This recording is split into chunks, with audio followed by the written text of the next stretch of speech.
has fought to undo a grave historical injustice and give effect to what the Freedom Charter set out, that land must be shared amongst those who work it. In this manifesto, we outline elements of a plan to accelerate land reform, making use of a range of complementary measures, including, where appropriate, expropriation of land without compensation. We will continue to promote a range of land ownership forms: public, private, cooperative, family, and communal. We will implement measures to promote urban agriculture and community food gardens, to promote national food and security with a view of reducing hunger. Our approach to land reform is guided by our Constitution and by the need to advance economic development, as well as economic agricultural production, as well as food security. President Cyril Ramaphosa, President of the ANC, speaking earlier on from the manifesto. Khaya Sithole, who's in the studio with us to unpack some of this. You were reflecting earlier on some of the compromises that have to be made within the alliance partners. We spoke about gear, and there's the issue of RET, radical economic transformation. So that means also radical infrastructural reform. So if we're talking about land here, and the kind of land that would be expropriated without compensation, how far would the ANC be willing to push the envelope, at least to also pander to what the expectations of those alliance partners are? The key issue here is that, when you call this the People's Manifesto, the expectation would be that this is probably something that is going to derive from input from a lot of public sector or public participation stakeholders. And of course, the ANC is in a unique position that over the past 12 months we've seen in relation to the land conversation, there's been these public participation processes where, of course, you could see that the overwhelming consensus from the landless people, if you want to call them that, was that there has to be something that needs to be done differently with the land question. And of course, the concept of expropriation without compensation was very key to those particular deliberations. So for the president of the ANC to come to this manifesto and literally only mention the word once will get a lot of people to start thinking, wait, if you're saying it's the People's Manifesto, you should have taken what people have said. And clearly people have said to you that you need to be very radical about how you deal with the land question. But I think what he did today was retreat back to the very diplomatic stance that the ANC has always preserved, which is to say, look, within the constitutional architecture, whatever that turns out to be, and if the constitutional architecture is the one that needs to be tweaked, then perhaps we'll do that first before we deal with the land question. So where would you go? Because urban land is being said to be in sharp focus at the moment, and if you are talking about Labour who are looking at production surplus, you would have to be looking at urban land. Yeah, and the key thing here is that, of course, we are rapidly urbanizing as a society. If this conversation was maybe 20 or 30 years ago, you'd have seen that the balance between rural populations and urban populations is completely different to what it is right now. So, of course, as people urbanize more, the land hunger question migrates away from the rural conversation to an urban conversation. So, of course, the key issue here is that also the urban land is the one that probably provides the greatest proximity to workspaces, as the president alluded to earlier on, in that a lot of people still live too far away from work. So of course, if you then try to say that you're going to drive the economy and expand it, one of the questions that have to be tackled is, can people access workspaces? And of course, if you then need to take particular parcels of land that seem to enjoy proximity to workspaces and relocate people there, then that's the type of action that you need to be undertaking.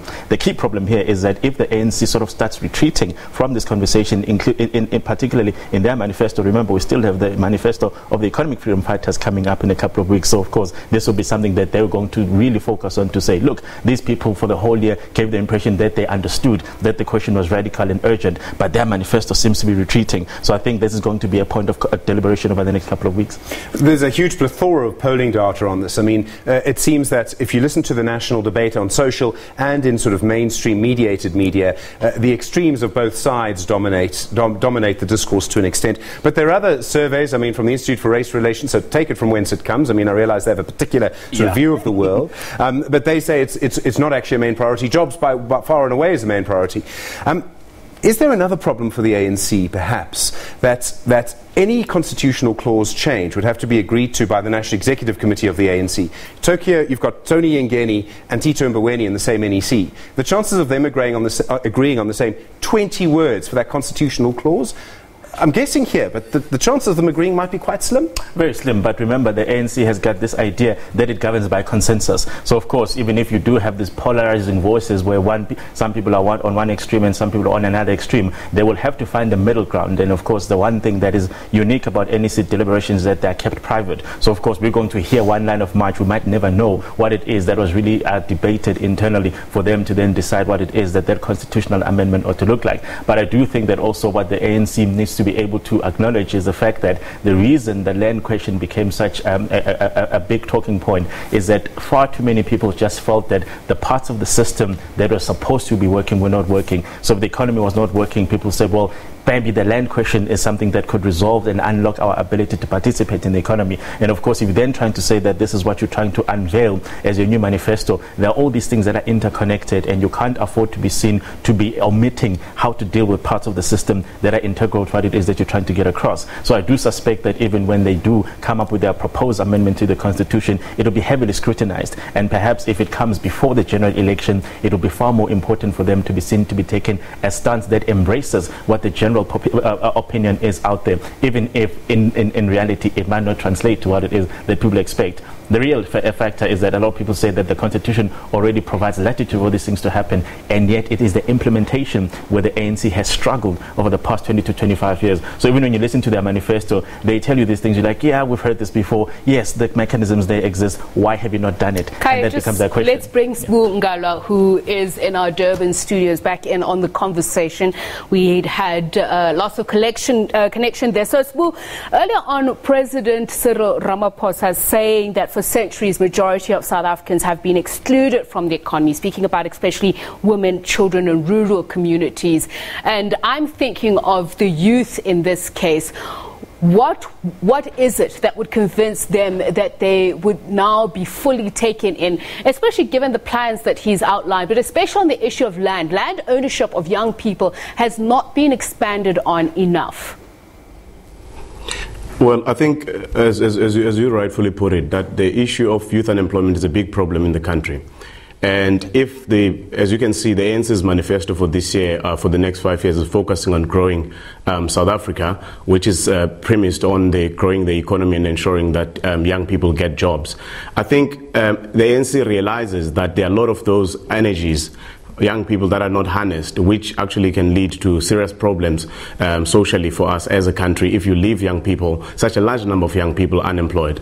Now, on the issue of land and young people, I mean, the government's approach on land has been to give cooperatives, which are made up of mainly women or rural folk, but most of those are not working for one reason and one reason only, in that you have people who have been working in these farms for decades, and then suddenly you tell them that all 10 of you are now owners, and now all 10 of you are meant to be managers, and that leads to serious problems where there's no clear direction, because it may not be that everyone who works on that particular farm has an interest in being a farmer or in being an entrepreneur. What I believe the government should be doing actually is that what the government should be doing is focusing on young people who are in agriculture or those who want to get into agriculture and who show commitment and also have the technical skill and the know-how, rather using them as a catalyst to grow jobs.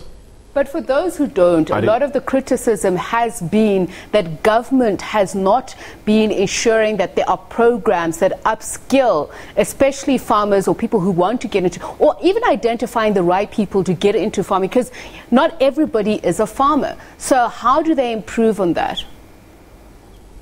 I think it begins here with actually ensuring that the current students that are within the system, I mean, if you look at the unemployment rate, the number of graduates with agricultural backgrounds, with agricultural qualifications, they're sitting there without jobs. Yet the government has bought all these farms that are, some of them are productive, some of them are not. There seems not to be a correlation between the agri-sector and some of the farmers out there, and also agricultural organizations and bodies to ensure that you are able to absorb young people into agriculture. I think for me, for that to happen, there would have to be a close relationship, there would have to be a developed relationship between government, institutions of higher learning, and also established agriculture to ensure that those young people are able to be filtered through. But as I said, Tsepiso, nothing will what will work is for the government to actually identify those young people who are interested in it, and because issue of food security is interesting, is important for the country.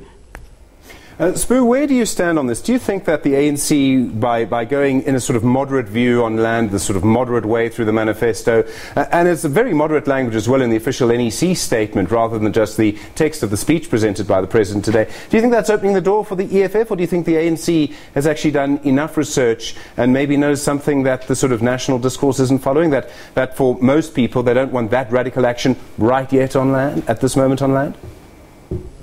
Look, at a basic level, the reality is that there has to be land reform in this country. The land has to be returned to the people who occupied it previously and people who want to work it, and has to be shared equitably. That is the basic point. Number two, I think we do understand that the ANC is where it is in terms of the land debate, particularly because it was forced.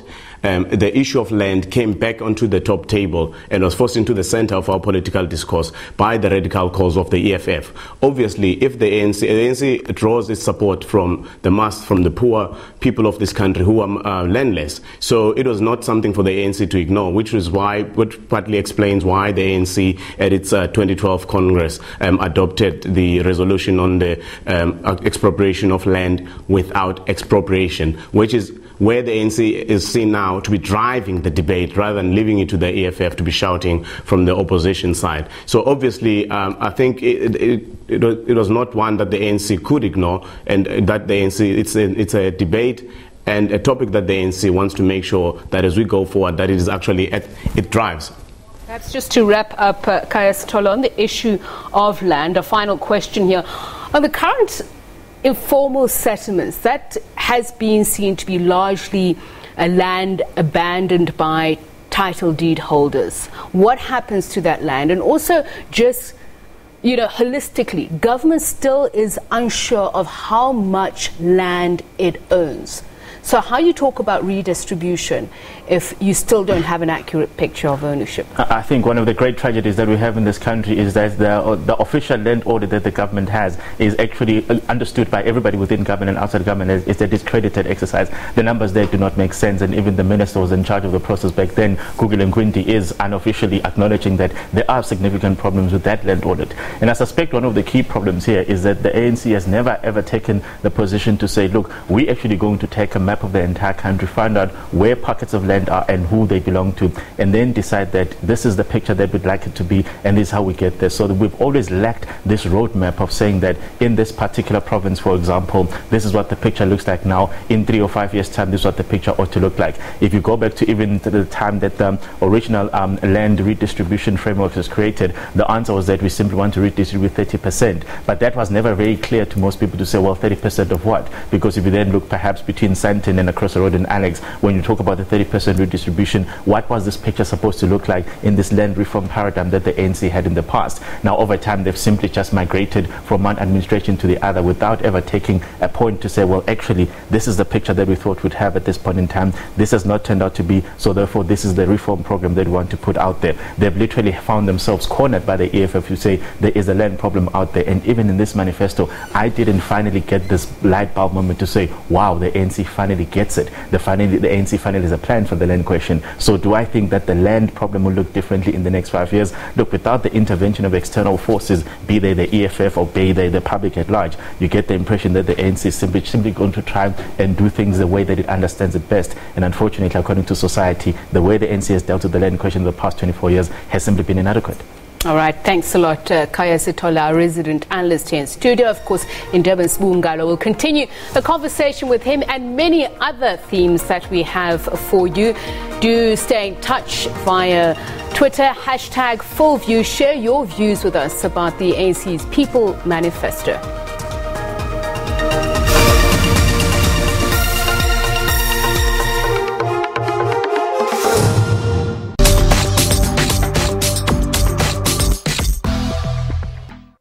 Being a part of the SABC News team essentially means that I have to report news in an independent and impartial manner, making it a point that South Africans get a sense of what is happening in the country, the continent and the world. I'm Abongile Dumago and I'm SABC News. We are at the forefront of Africa's tech discussion.